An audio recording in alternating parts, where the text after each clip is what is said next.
When you're born as a Samaritan, the community raises you, since when you are 5 or 3 years old, to even start speaking ancient Hebrew.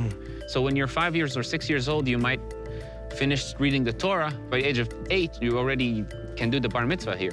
Wait, so your bar mitzvah is not age dependent? It's not age dependent. By the way, Samaritan does means, well, we say shomrim, right? Which means keepers. We do believe that we are keeping what our ancestors have kept and what their ancestors have kept.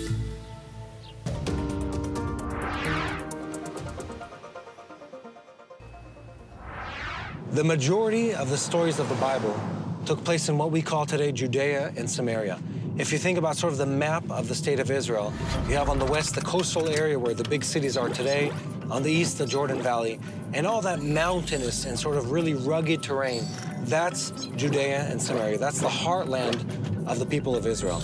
And up on the northern part of Samaria is where the Samaritans, Mount Gerizim sits. This is the holiest of sites for the Samaritan community, and it's one of the most well-recognized places of worship in Samaria. At Mount Gerizim, I met with David, an Israeli tour guide with a deep understanding of ancient peoples, especially those found in the Holy Land. Israel is an amazing society. Israel is the only Jewish state in the world, and the only country in the world that has a Jewish majority. But in Israel, we have many minorities. The Samaritans are a tiny nation. They consider themselves Israelites, descendants of the northern kingdom of Israel, whereas the Jews consider ourselves descendants of the southern kingdom of Judea. 1,000 years ago, there were 1.5 million Samaritans in this region. And 100 years ago, there were less than 150 Samaritans. Today, there are 850. The community is actually growing and thriving today. But it is a miracle that they have succeeded in surviving many wars and conquests that have taken place in this region and have maintained their culture and their faith. That is truly, truly amazing. This one tiny minority outlasts everyone else.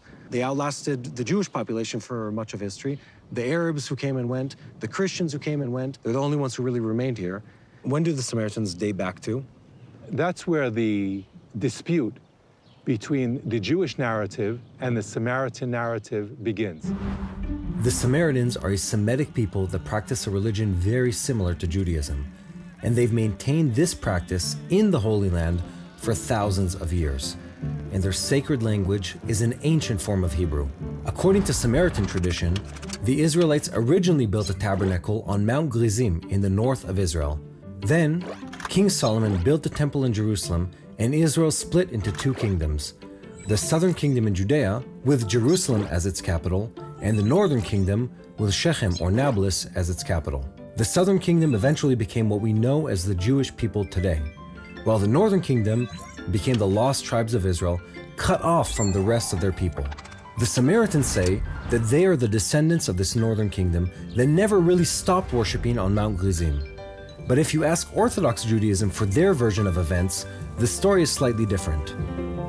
So what are we looking at, Abud? What is the significance of this place? This is really where the tabernacle of the Samaritans was built, what we believe 3,650 years ago. We believe that Joshua came here and built it. This is really the holiest point for the Samaritans.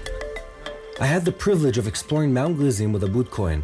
He comes from the Samaritan priestly tribe and has become one of the go-to guides between his people and the outside world. But he also represents the next generation of Samaritans on Mount Gerizim. So when you're born as a Samaritan, the community raises you, since when you are 5 or 3 years old, to even start speaking ancient Hebrew. So when you're 5 years or 6 years old, you might finish reading the Torah. By the age of 8, you already can do the bar mitzvah here. Wait, so your bar mitzvah is not age dependent? It's not age dependent. By the way, Samaritan does means, well, we say shomrim, right? Which means keepers. We do believe that we are keeping what our ancestors have kept and what their ancestors have kept. The Samaritans give us a glimpse into our past. In many ways, they're a living testament to the ancient history of the Jewish and the Samaritan people here in the land. And that's what's so unique about their story, that like many other people here in the Middle East, you look at them and you can see the living testament of thousands of years of history and heritage and tradition. And that's why our connection to them is so meaningful, because we come from the same source and the same root here in this land. The Samaritans on Mount Gerizim live in a village next to their holy mountain and just a short ride from Nablus in the Palestinian territories. Abud invited me to join him at their synagogue, where I also met Yefet, a Samaritan priest and the brother of the high priest. Hello, hello. What a beautiful place. Welcome to visit us. The Jewish read Shema Yisrael Adonai Eloheinu Adonai Ahad. The Samaritans we read like this: Shema Yisrael, Shema Eloheinu Shema.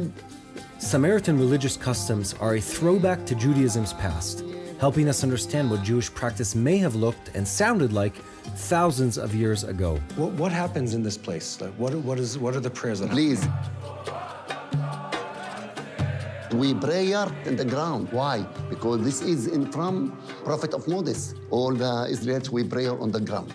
This is how Samaritans prayed, and it's actually how we as Jews used to pray in the synagogue.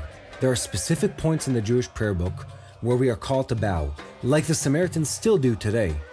I think that's what's special about the Samaritans, is that you've never had to live as a small group outside of the country. You were always inside of the community. Yes. So the tradition always stayed the same. You never were small minorities surrounded by enemies. And you can tell because you don't have to be afraid of the tradition. You don't have to hide.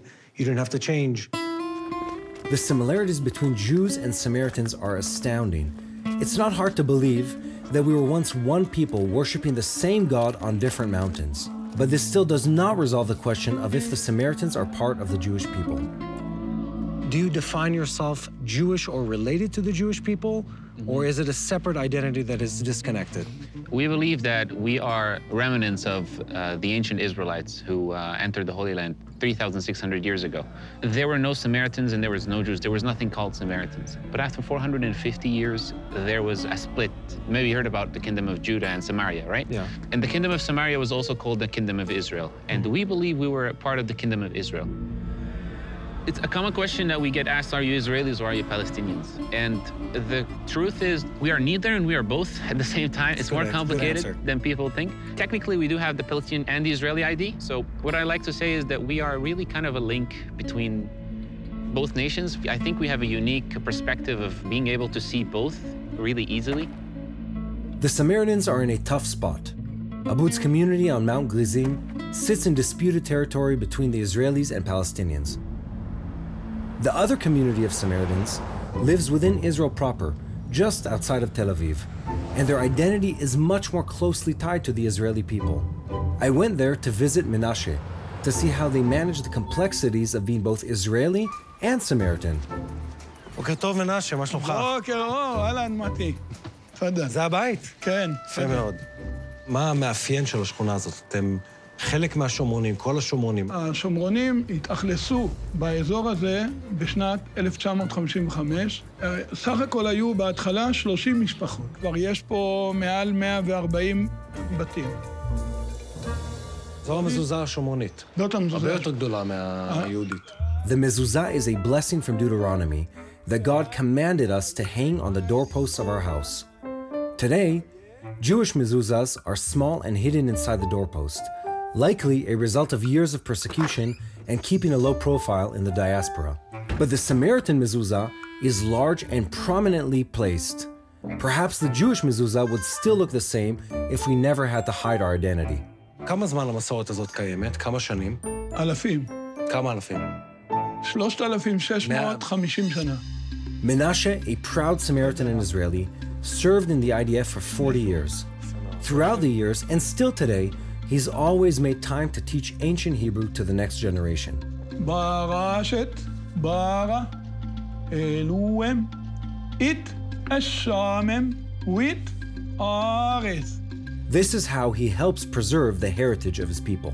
זו השפה שדוברה בארץ ישראל לפני מעל 3,000 שנה. מימי משה רבנו ויהושע בן נון שעבר עם בני ישראל לארץ הקדושה. תומר, תכיר את מתי. מה שלומך? נעים מאוד, מה שלומך? טוב מאוד, טוב מאוד. For you, Tomer, what does it mean to be Israeli? Are you first Samaritan or Samaritan Israeli? How do you look at it? First, I'm a Samaritan, then Israeli. And do you feel the two identities collide or combine well? I don't think there is any difference. For me, Samaritans are part of Israeli people. The Jewish people are like my brothers. What is your interaction when you tell people, when you look Israeli, if such a thing existed, you look like anyone else on the street? When you tell people I'm Samaritan, what is the response? First, looking at me and ask, you don't look much different than I. Don't see the beard. Where is the hat? Where is the jacket? We are same people, eventually. So it's a natural connection. The Samaritans have always been an anomaly, both throughout history and still today. I want to ask you your personal opinion. What do you think about the Samaritans? So here we see two narratives that do not connect. The Samaritans say, we are Israelites. We entered the land with Joshua. And then you have the Jewish rabbinical narrative saying, no, you guys are newcomers, you're not real Jews. And if you ask me, I think that the scholarly narrative, the third narrative, is that it's somewhere in between. It seems as if God has chosen to bless the Samaritans and sustain them in this land for thousands of years. Their history and strong bond with the Jewish people makes them simultaneously a relic of the past, a modern miracle, and an important part of Israel's future. The values are the same, the beliefs are the same. We really have a really strong connection with the Jewish people. Even in our prayers, we have this small prayer to reunite the Jewish people from all over the world to come to the Holy Land. Well, in ancient Hebrew, we say, You know, sometimes the Jews speak about seeking the lost tribes of Israel. So the Samaritans, they're a tiny people, but they're here and they're raising their hand and they're saying, hey, what about we're us? not lost, we're here.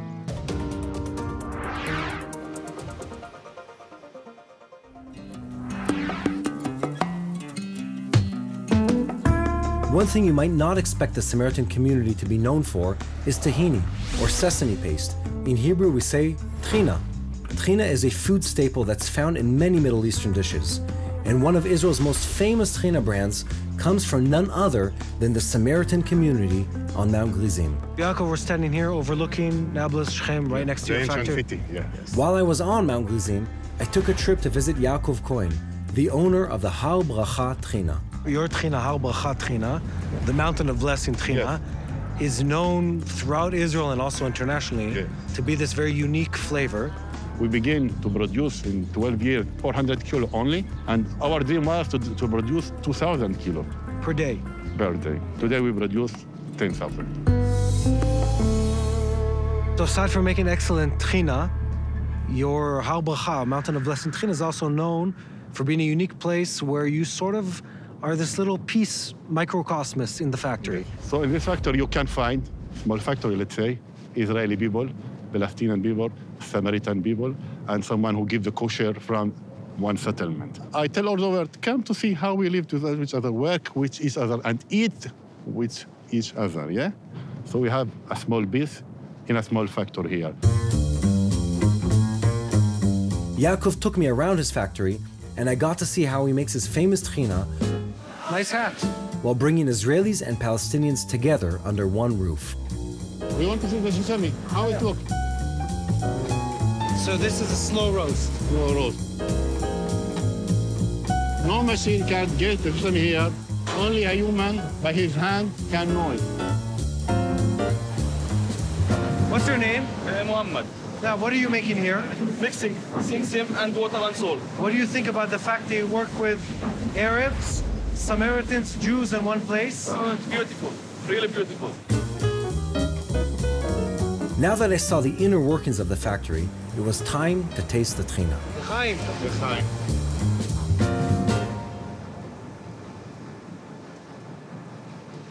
Wow, that is amazing. Creating a space where Jews, Muslims, Christians, and Samaritans can work together in harmony is a big part of Yaakov's vision. I told you we have a small bit here, and you can see here by 3 languages, Tahini, Shomronit, Tahini Jabal al-Baraka, Har Bracha Tahini. And he's received some pretty impressive recognition for his efforts. You have prizes and awards that have flags from different countries, but specifically Palestinian and Israeli. You don't see many businesses anywhere that have awards from the Palestinian Authority, and at the same time, you have, what is that, the military academy, the Israeli military academy, the police, and multiple government agencies. So it just shows how much the business connects people. So then there's something also very interesting. Yeah. This is quite an award. So I'll just translate what it says. Yeah. This is the Forbes Award it's called Small Giants, for the small businesses that make a big change. And the Tahini. Yeah. That's a great pride. I think what's beautiful is that everything connects. So it's not only a good product, but on top of that, you're connecting communities and people. You're really making a difference. It's not just another business, it's something that's doing something meaningful and bringing some true change to the world. Yeah, that give you a good feedback that you do something good for the world, for your community, for your country. So we are here, small giant, but I hope to be a big giant in the future. Big giant to make something good for the world. Hey, I'm Mati Shoshani, and thank you for watching the TBN Israel YouTube channel. We hope this video gave you greater understanding of Israel and her people. If you haven't already, subscribe to our channel and hit the notification bell so you never miss a video. We'd love to hear from you, so be sure to share what you've learned and ask your questions in comments below. And invite your friends to join the conversation.